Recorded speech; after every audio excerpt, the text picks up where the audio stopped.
week ago, many of us had not heard of Annaleise Carr. Today, though, people across the country were talking about the remarkable 14-year-old who crossed Lake Ontario.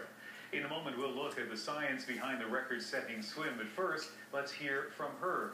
The CBC's John Lancaster is in Port Dover, Ontario. John. Ian, yesterday, hundreds waited to watch history unfold on the shores of Lake Ontario. Today, hundreds more were gathered here on the shores of Lake Erie to catch a glimpse of a new hometown hero. Tired and a little sore, Annaleise Carr was just beginning to realize what she's done. Well, it's still sinking in, I guess. But, I don't know, it's pretty amazing. She made history last night after a marathon 27-hour swim, the youngest person ever to make the crossing, all 52 kilometers of it, much of it in the dark and in cold, rough water. There was times when I was like thinking about asking to get out, but I never did, so I was happy with that. She spent a month convincing her parents the swim was a good idea. Finally, they agreed. They didn't realize what would come of it, though. I said to my wife, I said, I don't know, is it right that your 14-year-old daughter is like your hero or inspiration? It's kind of an odd thing.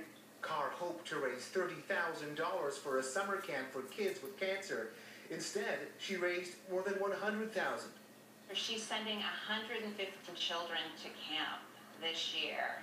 Next week, as a matter of fact. I thought about the cause I was doing it for and all the kids at Camp Trillium that are just amazing, and the families that go to Camp Trillium, and about my crew. They all were cheering me on the whole time. They had no doubt. As for her next big challenge, she starts her first year of high school in just a couple of weeks. Carr says she did this because she's too young to volunteer at Camp Trillium, but strong enough to make it across Lake Ontario. Ian. All right, thank you, John. Now, if you're wondering just how Carr did it, well, so were we. The CBC's Melanie Nagy put that question to an Olympic swim coach. She did it, this we know.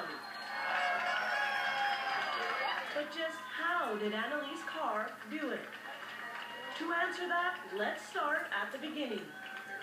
And let's get Olympic swim coach Linda Kiefer to weigh in. Let's just talk a bit about the mechanics of the swim. And Kiefer's an expert in open water swimming and has been coaching elite athletes for more than 20 years.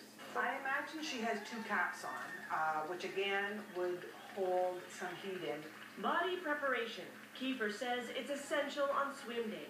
That means proper goggles, a comfortable suit, and a good layer of lanolin made from animal fat. That's the greasy white substance you see slathered all over Carr. This would help keep the heat in to her body a little bit. It also would do a little bit to help against chafing. Being in the water that long, the bathing suit straps would rub a fair amount and you can get blisters. Fueling the body. Kiefer says that's also a must. Carr was given food and water approximately every hour. She'd be burning calories because of the physical swimming, but she'd also be burning calories when you're in cold water. Your body naturally is going to be shivering and burning extra calories because the water's cold. Then there's body movement, another important aspect of open water swimming, according to Kiefer. And by that, she's referring to the actual swim stroke Carr used. She would have been doing front crawl, we call it freestyle. It'd be the most efficient physically. Breaststroke and butterfly would be too hard on the body. And there's core body temperature maintenance. Kiefer says that can make or break a swim. Carr's team had to keep her in a safe temperature zone to avoid debilitating hypothermia.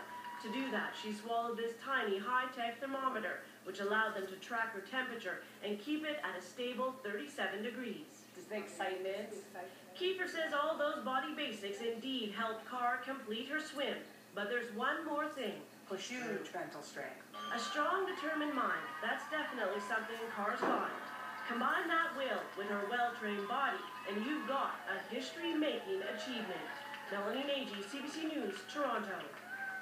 You might know the first person to swim across Lake Ontario was 16-year-old Marilyn Bell back in 1954, but you might not know the Canadian National Exhibition had offered a well-known American marathon swimmer, Florence Chadwick, $10,000 for the swim. Now that motivated Bell to want to beat her to it. She said, "The challenge for me was to go one stroke further than the American. I did it for Canada." In the end, Chadwick didn't make it across, and the CNE gave Bell the prize money, the equivalent of $86,000 today. And tonight, Marilyn Bell called Annaleise Carr to congratulate her. Bell told the team she is the new Lady of the Lake. From Southern Ontario.